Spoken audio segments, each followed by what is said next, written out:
Good morning, YouTubers. Today we're going to change the anode rod in a Suburban RV water heater. Little hint before we get started, these clips from the factory are plastic.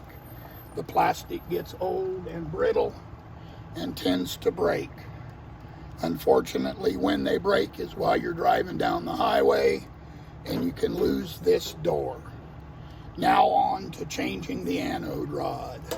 First thing we're going to do is remove the cover. The next thing you want to do is you want to turn off the water, and then you want to turn off the electric safety switch so that there's no risk of the water heater being turned on while there's no water in it. Okay, the water has been turned off. I opened the hot water valves in order to bleed off water pressure. This does two things. It bleeds off the water pressure.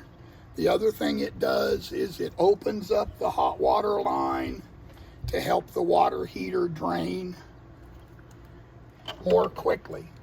You do not want to use the pressure relief valve to allow air into your water heater to drain it, as some people do, because sometimes you'll get impurities into that valve and then it will not close properly.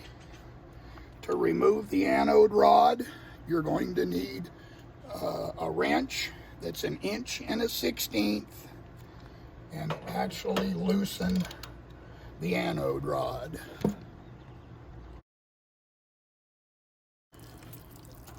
All right, so now the anode rod has been removed. This is after 6 months. The biggest majority of that in an area with extremely hard water.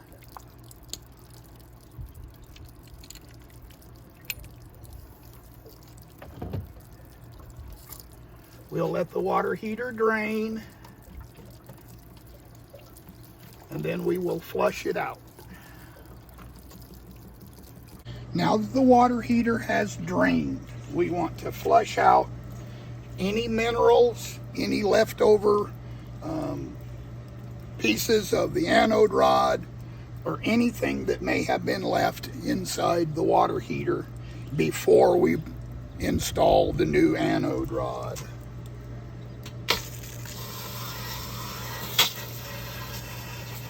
These flushers can be bought from Amazon, like so many other things.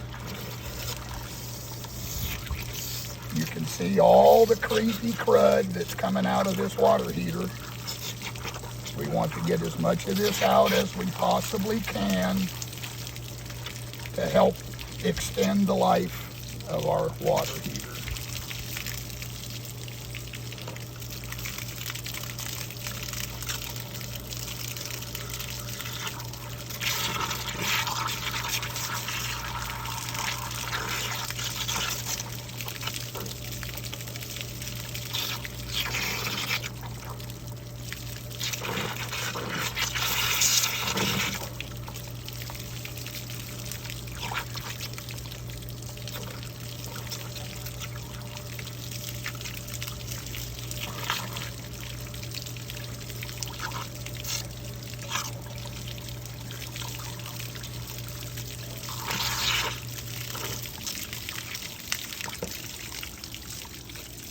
I'm going to pause briefly and let the water heater drain a little more, and then we will flush it out one more time.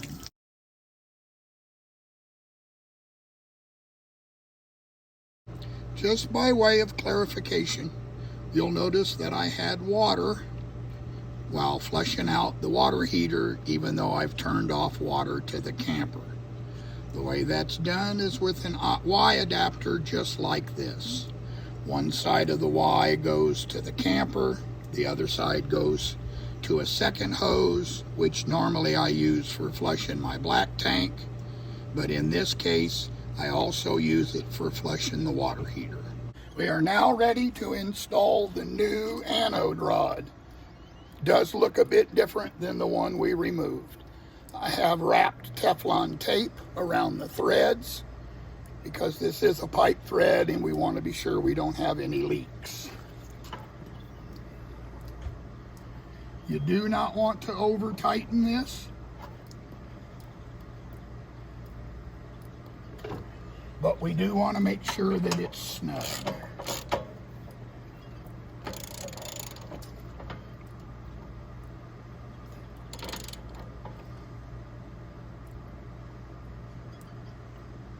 That's tight enough. Next, we're going to turn on the water. Make sure the water heater is full of water. Turn back on our safety switch, and we're good to go.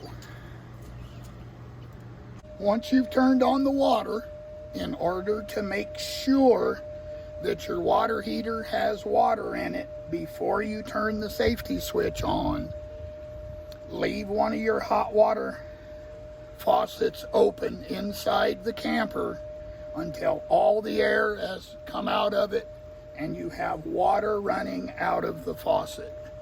At that time, then you can turn off the faucet, turn back on your safety switch. Okay, I now have a full water heater. The water faucet inside the camper is running steady water with no air bubbles in it, so I know that my water heater is full. I can now turn back on the safety switch, reinstall the door. We know we have no water leaks. We have now successfully replaced the anode rod in our Suburban RV water heater.